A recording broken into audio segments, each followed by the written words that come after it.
명절이라서 아마 서로 주고받는 선물들이 아마 있으실 겁니다. 저도 이제 목사라고 이제 성도님들이 이제 선물을 주십니다. 이제 너무 감사합니다. 너무 감사하고 너무 귀합니다. 그래서 이제 선물을 받고 이제 딱 포장을 풀고 나면 포장지와 종이와 플라스틱이 뭐 그렇게 많은지 모르겠습니다. 그냥 뭐 샴푸 세트만 해도 그냥 몇 개 딱 들었는데 그 이제 포장은 훨씬 더 많은 거죠. 이렇게 버려지는 종이와 플라스틱, 또 비닐 이런 것들이 점점 더 많아집니다. 택배를 통해서 종이가 많이 버려지고요. 우리가 편의점에서 편하게 사 먹는 커피, 그 커피 몇 모금 마시면 플라스틱 쓰레기가 나옵니다. 제가 사는 그 건물에도 이틀만 지나면요, 플라스틱과 비닐을 싹 치웠음에도 불구하고 이틀 만에 꽉 찹니다. 몇 집 살지 않는데도. 그렇게 쓰레기들이 많이 나오죠. 그렇게 쓰레기들을 우리는 또 많이 버립니다. 그런데 이런 포장만 버려지나요? 연휴가 되면 뭐가 또 많이 버려질까요? 동물들이 그렇게 많이 버려진다고 합니다. 휴가 때 많이 버려지죠. 며칠 동안 이제 집에 사람이 없으니까 이 동물에게 먹이를 줄 수 없으니까 어떻게 하는 거예요? 그냥 쉽게 버립니다. 데리고 가서 거기에 풀어놓고 안 데리고 옵니다. 연휴 때도 마찬가지입니다. 이렇게 긴 연휴가 있으면 좀 정말 자기 동물을 사랑하는 분들은 뭐 강아지 호텔, 뭐 고양이 호텔 이런 데 맡기지만 그렇지 않은 사람들은 그냥 쉽게 사고 쉽게 버리는 거죠. 우리 동네에도요, 가끔 목걸이 건 아주 기품이 넘치는 강아지들이 쓰레기를 뒤지고 있습니다. 그러니까 그렇게 키워지다가 버려지는 거죠. 동물도 분명한 하나님의 창조물입니다. 하나님이 만드신 존재입니다. 그렇다면 함부로 대해서는 결코 안 됩니다. 자, 그럼 동물만 버려지나요? 사람도 버려지는 시대입니다. 9월, 오늘이 며칠이죠? 24일입니다. 21일, 9월 21일. 1994년 9월 21일. 그날이 무슨 날이었을까요? 1994년 9월 21일. 24년 전입니다. 지존파라는 사람들이 검거된 날입니다. 제가 그때 되게 어릴 때였어요. 지금 아이들은 아마 모를 겁니다. 근데 그때 지존파 7인조가 검거가 됐죠. 사회 불만을 가진 사람들이었습니다. 가진 사람들을 우리가 다 처단해버리자. 가지고 누리고 막 펑펑 쓰는 사람들, 감사할 줄 모르는 사람들 우리가 잡아서 혼내주자. 그 사람들을 납치하고 살인하였습니다. 그게 지존파였죠. 양심의 가책도 느끼지 못했던 사람들. 그렇게 그들은 사람의 생명을 쉽게 함부로 대했죠. 그리고 우리나라에 1년에요 4,592명의 아이들이 버려집니다. 1년에 4,592명. 하루로 계산하면 몇 명일까요? 하루에 12명의 아이들이 버려집니다. 이것이 2016년 통계라면 17년, 18년 아마 더 많아지면 많아지지 줄어들지는 않을 겁니다. 물론 키우기 힘든 그 엄마, 아빠의 그 상황을 너무나도 잘 알지만 그 생명을 너무나도 쉽게 포기하는 것, 그것이 우리의 지금 삶의 모습인 거죠. 좋은 명절날 너무 무겁게 제가 지금 설교를 시작하는 것 같아서 너무 죄송하지만 사실은 이게 우리의 현실입니다. 우리의 현실이죠. 여러분들은 무엇을 버리고 계십니까? 아마 오늘도 아침에 나오시면서 음식물 쓰레기를 이제 버리고 오시는 분도 계셨을 거고, 또 그렇게 선물 받은 그 포장지를 버리고 오시는 분들도 계셨을 것입니다. 근데 우리는 무엇을 버릴까요? 그리스도인들은 무엇을 버리며 살까요? 놀랍게도 신앙을 버리고 삽니다. 그것이 교회를 떠나는 것일 수도 있겠죠. 저도 제대 후에 교회를 떠나려고 했습니다. 엄마 뱃속에서부터 이 세뇌당한 신앙, 이제 내가 떠나자, 자유다, 벗어나자, 그렇게 생각했습니다. 그렇게 교회를 떠나는 것, 그것이 신앙을 버리는 것일 수 있겠죠. 근데 교회를 다니면서도 우리는 날마다 삶 속에서 하루를 살아가는 데 있어서 얼마나 많은 순간 신앙을 버리며 사는지 모릅니다.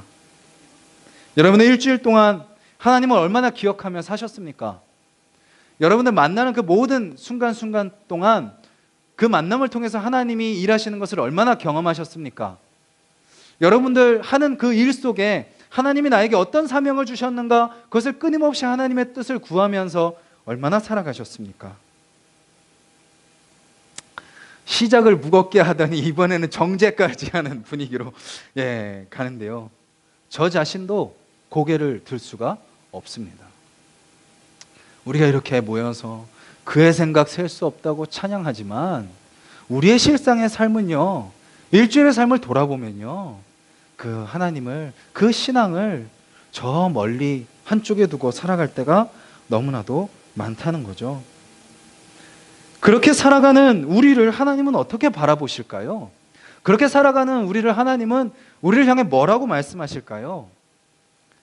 로마서 9장 29절을 한번 보시겠어요? 로마서 9장 29절입니다. 같이 한번 읽겠습니다. 시작. 또한 이사야가 미리 말한 바 만일 만군의 주께서 우리에게 씨를 남겨두지 아니하셨더라면 우리가 소돔과 같이 되고 고모라와 같았으리로다 함과 같으니라. 아멘. 소돔과 고모라는요, 교회 다니지 않는 사람들도 너무나도 잘 아는 단어입니다. 하나님을 떠나고 하나님을 아예 모르고 죄로 가득한 그 도시, 거기에 하나님이 심판하신 그 도시가 바로 소돔과 고모라죠. 네, 하나님이 뭐라고 말씀하세요? 이사야를 통해서 뭐라고 말씀하셨나요? 하나님이 너희들도 그렇게 남겨두지 않았으면 이미 소돔과 고모라처럼 다 없어졌다라는 거죠. 저도 아마 그 중에 하나일 겁니다. 이 자리에 당당하게 하나님 앞에 저는 일주일 동안 의인으로 살았습니다 라고 외칠 수 있는, 선언할 수 있는 사람은 아마 없을 겁니다. 그런데 하나님은 어떻게 하셨다고요? 남겨두셨다고요. 남겨두셔서 하나님이 우리로 하여금 지금 이렇게 예배 드리게 하신다는 것을 여러분들이 기억하셨으면 좋겠습니다. 우리가요, 하나님을 제대로 알아야 됩니다. 하나님을 오해해서는 안 됩니다. 그 하나님을 제대로 알 때 우리의 신앙이 바로 설 수 있습니다.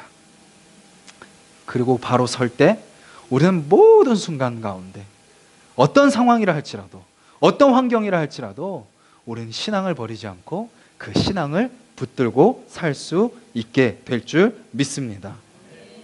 오늘 말씀은 우리에게 몇 가지를 알려줍니다. 그 말씀을 통해서 하나님을 제대로 알기를 원하고 또 우리를 붙드시는 그 하나님의 손을 우리도 꼭 붙드는 시간이 되기를 바랍니다. 첫 번째로 우리에게 이야기하는 것은 무엇이냐?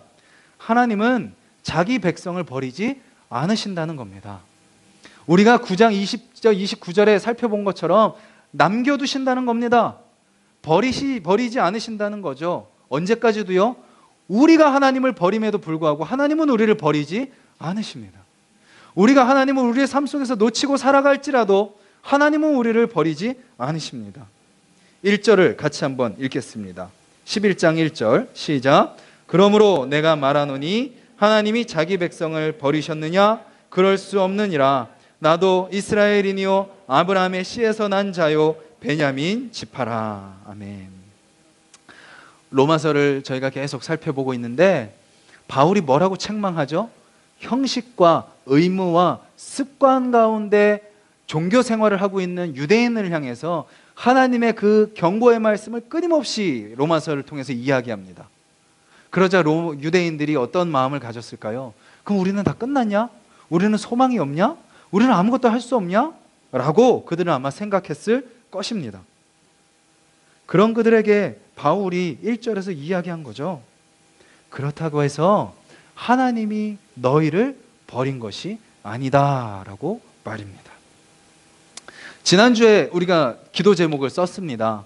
정말 써주셔서 제가 이제 그것을 정리하고 지금 이제 기도하고 있습니다. 여러분들에게도 오늘 추석이라 못 드리는데 다음 주에 정리된 거, 이제 개인적인 부분 오픈 안 했으면 합니다 하는 그 체크된 것만 빼고 제가 이제 다 모아서 나눠드리고 한 달 동안 같이 기도를 할 겁니다. 근데 거기에 공통적으로 많이 나오는 기도 제목이 뭘까요? 1번 1순위 하나님 함께 해주세요. 2순위, 하나님 우리 가족과 함께 해주세요. 네. 그 공통적으로는 뭔가요? 하나님 함께 해달라는 기도 제목입니다. 하나님의 함께 하심이 가장 큰 복이기 때문입니다. 그런데요, 우리가 구하기 전에 하나님은 이미 어떻게 하세요? 우리와 함께 하십니다. 이미 함께 하시는 거예요. 우리가 인정하지 않을 뿐이고 우리가 기억하지 못할 뿐이죠. 하나님은 우리와 이미 함께 하십니다. 우리 가족들과도 함께 하십니다. 심지어 본인은 하나님을 믿지 않는다 하는 그 가족까지도 하나님은 그들을 지켜보고 함께하고 계십니다. 우리는 생각해요. 우리가 잘해야 되나? 주일 성수 빠지면 안 되고, 성경 열심히 읽고, 기도 열심히 하고, 봉사 열심히 하고, 교회를 열심히 해야 하나님이 나와 함께 하시나? 그래야 하나님이 나에게 복을 주시나? 그래야 내 기도가 응답되나? 그렇게 생각합니다. 그런데 그것은 잘못된 생각이죠.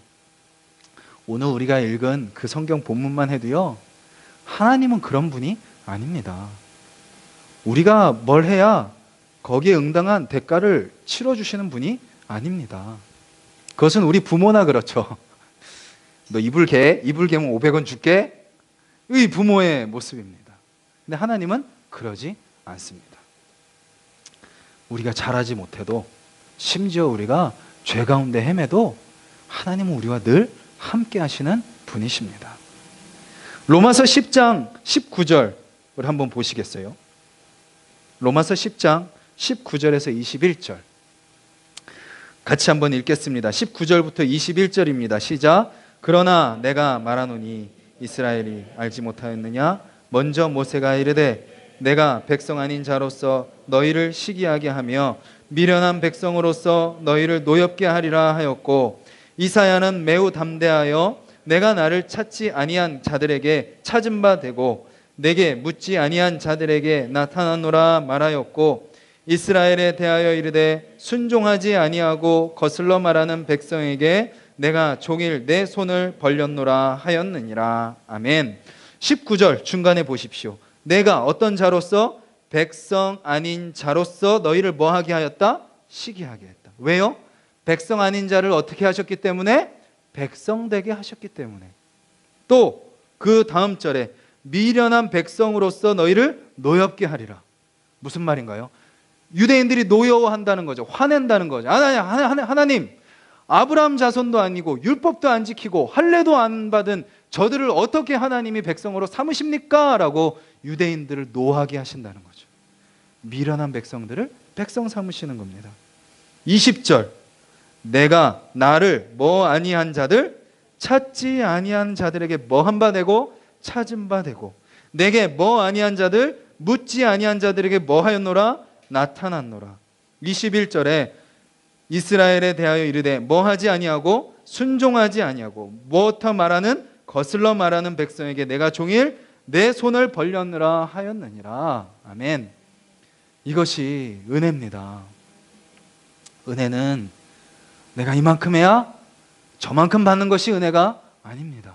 그랬다면 우리는 아무도 하나님의 은혜를 받지 못합니다. 우리는 아무것도 한 것이 없습니다. 오히려 하나님을 멀리 떨어졌고 하나님 말씀에 뒷걸음질 쳤습니다. 요나처럼 도망쳤습니다. 그것이 우리의 모습입니다. 말씀을 머리로 알고 수없는 말씀을 들었지만 우리는 그 말씀을 지키고 살지 않았습니다. 하루를 살아갈 때 신앙을 버렸죠. 부부와의 관계 속에서, 자녀의 양육에서, 직장에서, 사업장에서, 이웃과의 만남 속에서, 친한 사람들과의 만남 속에서 우리는 신앙을 버렸습니다. 그런데 하나님은 어떻게 하세요? 그런 우리를 백성 삼아 주시고, 그런 우리를 다시 찾아와 주시고, 그런 우리를 우리에게 나타나 주시고, 우리를 향해 종일, 우리는 하루 동안 하나님을 버리고 살 때가 더 많지만 그럼에도 불구하고 하나님은 종일 우리에게 손을 내밀고 계시는 분이시다라는 거죠. 그렇게 하나님은 먼저 찾으시고 나타나시고 손을 내미시는 분입니다. 우리가 하나님을 떠나는 거죠. 우리가 하나님을 잊는 겁니다. 우리가 하나님의 손을 놓아버리는 겁니다. 그런데 하나님은 우리를 버리지 않으십니다. 그러면 그 증거가 무엇일까요? 그 증거가 어디 있을까요? 우리는 잘 믿지 못합니다. 우리는 늘 불안하죠. 그래서 다시 기도 제목 가운데 하나님 함께하여 주시옵소서 적습니다. 그것이 우리의 마음인 거죠. 저는요, 모태신앙입니다. 진짜 제가 어릴 때부터 지금까지 따져봤더니요, 주일 예배를 한 번도 빠진 적이 없습니다. 헌금 한 번 빠뜨린 적이 있습니다. 500원 받은 거 가지고 뽑기를 돌렸는데 꽝이 나왔습니다. 아, 이게 역시 헌금은 딴 데 쓰면 안 되는구나. 예. 꽝을 주시는구나. 근데 그 마음이 기뻤을까요? 주일 예배를 빠지지 않는 제 마음이 기뻤을까요? 헌금을 빼지 않고 드리는 저의 마음이 기뻤을까요? 전혀 기쁘지 않았습니다. 두려움 가운데 드렸던 예배였죠. 염려 가운데 드렸던 예배였고 형식이었고 습관이었습니다. 엄마 아빠가 드리라니까 마지못해 드리는 예배였습니다. 그런데 신앙생활은 결코 그런 것이 아닙니다.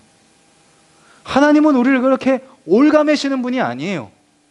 조금 우리 부모님들은 아이를 넣고 앉아있어 9월 한 달만 참어, 이렇게 참으면 선물 줄게 이렇게 하면서 부모는 아이를 막 이렇게 붙잡아 두려고 하지만 하나님은 그렇게 우리를 이끄시는 분이 아닙니다. 하나님은 우리를 자유함 가운데 인도하시죠. 은혜를 경험하게 하고 그 은혜에 대한 감사와 기쁨과 그 풍성함 가운데 우리를 인도하셔서 때려 말려도, 남편이 핍박해도, 사장님이 너 예수님 믿으면 안 돼 라고 이야기해도, 너 세상 방법대로 살지 않으면 바보돼 라고 사람들이 끊임없이 이야기해도, 그래도 그 하나님께 감사한 마음으로 내가 스스로 주님 앞에 나오는 거죠. 이 추석 명절에 이 놀러가도 몇 박 며칠을 놀러갈 수 있는 귀한 날에 그럼에도 불구하고 주님 앞에 나와 예배 드리는 겁니다. 그 버리지 않으시는 증거, 그 증거 첫 번째는 바울 자신입니다. 1절 뒷부분 뭐라고 이야기하나요? 나도 무슨 이니요? 이스라엘이니요. 어디에서 난 자요? 아브라함의 씨에서 난 자요. 무슨 지파라? 베냐민 지파라. 유대인을 향해 하나님이 책망하지만, 형식과 습관밖에 남지 않은 그리스도인들을 하나님이 책망하지만, 나도 유대인이다. 내가 버림받지 않은 것처럼 너희도 버림받지 않을 것이다 라고 이야기하고 있는 거죠. 그리고 바울은 이어서 약속의 말씀들을 이야기합니다. 로마서 11장 2절 같이 한번 읽겠습니다. 시작. 하나님이 그 미리 하신 자기 백성을 버리지 아니하셨나니 너희가 성경이 엘리야를 가리켜 말한 것을 알지 못하느냐. 그가 이스라엘을 하나님께 고발하되. 여기까지입니다. 뭐라고 말씀하세요? 성경에 그 예가 이미 나와 있다라는 겁니다. 하나님이 이스라엘 백성들을 포기하지 않으셨다는 것이 나와 있는 거죠. 우리 한번 구약으로 한번 넘어가 보겠습니다. 레위기 26장입니다. 레위기 26장.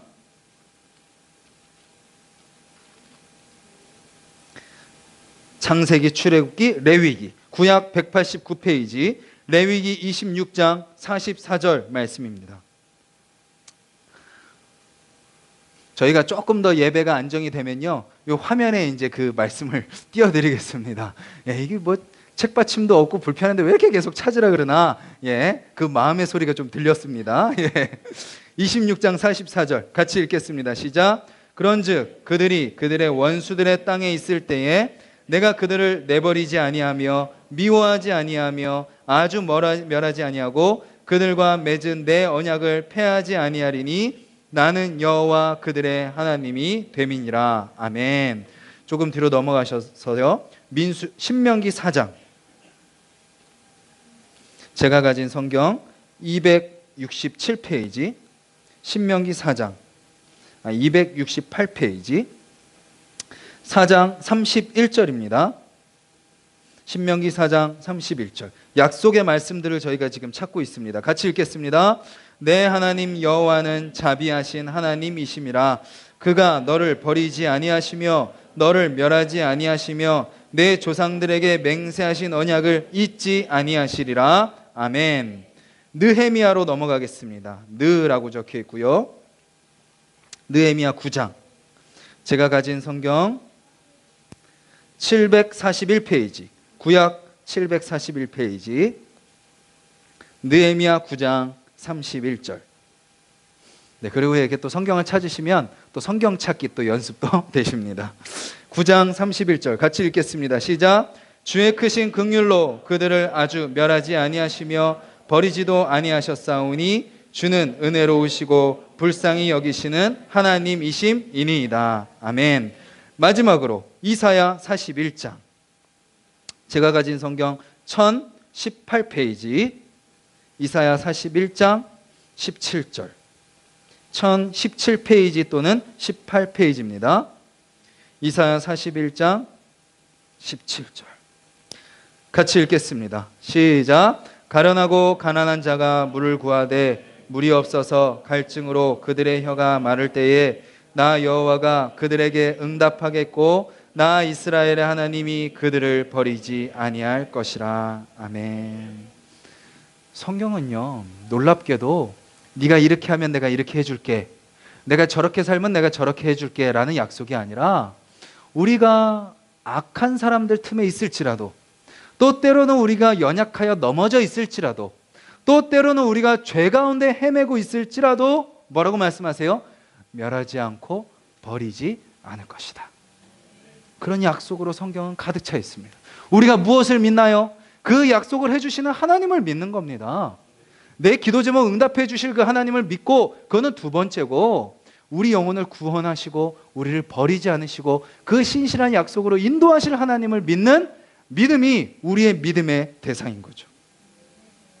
그리고 또 다른 증거가 아까 바울이 이야기한 엘리야의 모습입니다. 찾지는 않겠지만 엘리야 시대의 그 악한 왕들이 하나님의 선지자들을 다 죽입니다. 그리고 하나님의 예배드렸던 제단들을 다 부셔버립니다.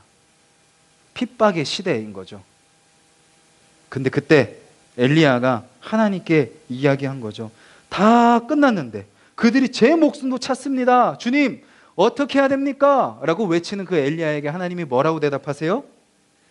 바알에게 무릎 꿇지 아니한 사람 몇 명이요? 7,000명을 남겨두었다. 하나님은 남겨두셨습니다. 우리가 모를 뿐입니다. 우리가 깨닫지 못할 뿐이죠. 초대교회 시대, 이 바울 시대도 마찬가지로 핍박의 시대입니다. 그 시대에 비하면 우리는요, 너무나도 복된 시대입니다. 그 시대는 믿음 지키기 위해 목숨을 걸어야 했던 시대였죠. 근데 그 시대에 야고보 사도가 사역하던 지역이 있었습니다. 거기에 바울이 이제 옵니다. 신앙생활 잘하고 있나? 또 힘을 주고 격려하기 위해 옵니다. 근데 온 바울에게 야고보와 장로들이 이렇게 고백합니다. 형제여, 그대도 보는 바에 유대인 중에 믿는 자 수만 명이 있으니 복음을 갖고 있다는 이유만으로 핍박당하고 머리에 심지가 꽂혀서 불에 타서 죽고 사자의 밥이 되고 사회로부터 격리되고 가족으로부터 버림받던 그 시대에도 예수 그리스도를 주로 믿는 사람들이 수만 명이 남아 있었다라는 것이죠. 지금 우리 은혜동산교회에서 중국으로 선교를 가셨던 김종윤 선교사님 부부가 추방돼서 나왔습니다. 아예 이번에 한 선교단체를 중국이 아예 타겟으로 정해서 다 쫓아냈습니다. 가둬두고 교육시키고 쫓아내버렸습니다. 그러면 중국에 이제 기독교가 끝날까요? 더 심한 핍박이 오래전에 있었죠. 수백 년 전에 있었습니다. 그때 또 마찬가지로 선교사님들이 죽고 교회가 불타고 믿음의 사람들이 다 쫓겨났습니다. 그런데 그때 남아있던 지하의 그리스도인들이 어림잡아 1억 명의 그리스도인들이 남아있었다라고 이야기합니다. 선교사님들은 다 추방당하고 교회는 다 없어졌지만 그 신앙을 붙들고 살아가는 자들이 남아있었던 거죠. 우리의 삶에도 그런 증거를 할 수 있습니다. 제가요, 군대를 갔을 때, 제가 군대 들어갈 때랑 나올 때 신앙이 달라지는데 들어갈 땐 좋았습니다. 들어갈 땐 좋았어요. 아주 신앙이 충천했습니다. 술 마시라 그래도 내가 안 마시리라. 딱 들어갔는데 딱 중대 회식이었습니다. 저희 이제 운전병이었기 때문에 차고에 딱 의자 깔아놓고 술과 그 안주들이 딱 쌓아놓고 이제 딱 둘러앉아서 회식을 하는데, 제가 이제 노란 견장을 단 이등병이었기 때문에 저희 부대 김중사님이, 그 대한민국 육군의 김중사 하면 아시죠? 악명 높은 그 김중사님이 술을 딱 주면서 조현준 이병, 예, 이병 조현준 술 한 잔 마셔, 환영한다 딱 하는데, 제가 그때 죄송합니다, 저는 교회를 다녀서 먹을 수가 없습니다. 외쳤습니다. 그 순간 분위기는 싸해지는 거죠. 그러자 김중사님이 한마디를 하셨습니다. 야, 나도 교회 다녀, 나도 김집사야, 마셔도 돼. 그 순간 잠깐 유혹에 넘어갈 뻔했지만, 죄송합니다, 마실 수 없습니다 라고 외쳤죠. 그때 제가 딱 들어가자마자 되게 무서워했던 말년 병장님들이 있었습니다. 근데 그 회식 자리에 그 병장들도 있었는데, 그 중에 2명이 갑자기 확 튀어나오더니, 아, 김중사님, 예, 제가 교육을 시키겠습니다 하고 저를 데리고 그 회식 자리를 빠져나가셨습니다. 그리고 이제 트럭이 막, 저희는 운전병이기 때문에 많아서 트럭에 저를 데리고 가더니 저한테 말씀을 하시는 겁니다. 나도 교회를 다닌다. 근데 너 이렇게 하는 거는 좀 안 된다. 좀 적당히 해라. 근데 저는 군대 오기 전부터 그런 걸 했습니다. 그렇게 말씀을 드렸고 그 자리가 벗어났습니다. 두려워했던 말년 병장님들 중에 누가 계셨던 거예요? 그리스도인들이 있었던 겁니다. 그리고 그분들이 이제 주도해서 새벽 예배도 가게 되고 수예배도 가게 되고 기도회도 하게 되면서 그런 모임들이 다시 일어났습니다. 저희가 신경대에 오는 과정도 그런 과정이 있어요. 오면서 지금 이제 같이 예배 드리시는 유진우 집사님이 은혜동산교회 집사님이셨기 때문에 그렇게 다리가 낮았는데, 과정이 진행되면서 집사님께서 하시는 말이, 알고 봤더니 신경대 안에도 교회 다니는 교수님들과 교직원분들이 있답니다 라고 말씀을 하시는 거예요. 그래서 그분들과의 만남을 통해서 길이 또 쉽게 열리고, 저희가 이 자리에 아직은 누추하지만 이렇게 그래도 예배 공간을 잘 갖춰놓고 저희가 너무나도 예배를 잘 드릴 수 있는 것 같습니다. 여러분들의 삶의 현장 어떻습니까? 학교에 가면요, 한 반에 교회 다니는 애들이 2-3명이랍니다. 옛날에는요 반이 넘었어요. 근데 지금은 2-3명이랍니다. 대학은 1명도 안 된다고 합니다. 직장에 가면 교회 다니는 사람들이 많나요? 보이지 않습니다. 이웃만 해도요 믿지 않는 사람들이 가득한 것 같습니다. 그래서 우리는 위축되어 신앙생활을 합니다. 근데 하나님은 우리에게 말씀하시죠. 두려워하지 말아라. 내가 너와 함께 할 믿음의 사람들을 남겨 놓았다. 그런 믿음으로 나아가는 여러분들이 되셨으면 좋겠습니다. 기도하십시오. 주님, 우리 직장에 주님이 남겨두신 그리스도인들이 누굽니까? 주님, 우리 반에, 우리 일터에, 나의 삶의 그 자리에, 내가 정말 시험과 유혹 가운데 빠질 수 있는 이 자리에 하나님, 나와 믿음으로 함께할 사람들 누구를 준비시켜 주셨습니까? 그거를 기도하시는 분들이 되셨으면 좋겠습니다. 그리고 주님, 이들과 함께 하나님의 나라를 확장하고 하나님의 사랑을 전하는 그리스도의 향기를 나타내는 우리의 모임으로 삼아 주시옵소서 하는 기도가 우리의 중요한 기도가 되어야 될 줄 믿습니다. 이러한 증거들이 있습니다. 이러한 수많은 일들이 우리 가운데 일어납니다. 전하는 자신이 증인이고 약속의 말씀들이 있고 그 약속의 신뢰들이 역사 가운데, 우리의 현장 가운데도 경험됩니다. 아마 여러분들에게도 제가 여쭤보면 그런 일들이, 아마 그런 간증들이 있으실 겁니다. 그렇기 때문에 하나님은 우리를 버리지 않으십니다. 그리고 하나님은 우리를 버리지 않으실 겁니다. 우리를 남은 자로 세워주신 거죠. 우리가 마지막에 우리가 읽진 않았지만 10장 21절, 아까 읽은 그 말씀에 보면 이런 말씀이 있죠. 순종하지 아니하고 거슬러 말하는 백성에게 내가 종일 내 손을 벌렸노라. 여러분들은 어떻게 하시겠습니까? 지난 한 주는 우리가 주님의 손을 좀 놓고 살았다면, 이제 가족들과의 그 만남, 또 주어진 일주일의 삶, 여러분들의 각자 현장의 삶의 자리, 그 자리에서 여러분들은 어떻게 하시겠습니까? 또 역시 그 손을 놓으시겠습니까? 아니면 그 손을 붙잡으시겠습니까? 우리를 향해 주님은 종일토록 그 손을 내밀고 계십니다. 그 손을 붙잡는 여러분들이 되셨으면 좋겠습니다. 그래서 여러분들의 삶 현장 속에서 또 귀한 가족들과의 만남 속에서 그냥 내 모습대로 그냥 그 자리를 모면하고 그냥 그 순간 어떻게 되겠지 하고 끝내는 삶이 아니라 그곳에서 역사하시는 하나님 누리는 여러분들이 되시길 바라고, 또 그 주님이 여러분들을 통해서 그들에게 증거되기를 바라고, 또 그런 여러분들을 통해서 그 자리에 하나님이 남겨두신 자들이 드러나고 발견되어 함께 모여지고, 그런 여러분들을 통하여서 여러분들이 발을 밟고 있는 그곳이 하나님의 향기가 나타나는, 하나님의 사랑이 전해지는 하나님의 나라가 되기를 주님의 이름으로 간절히 소망합니다. 우리 같이 말씀을 기억하면서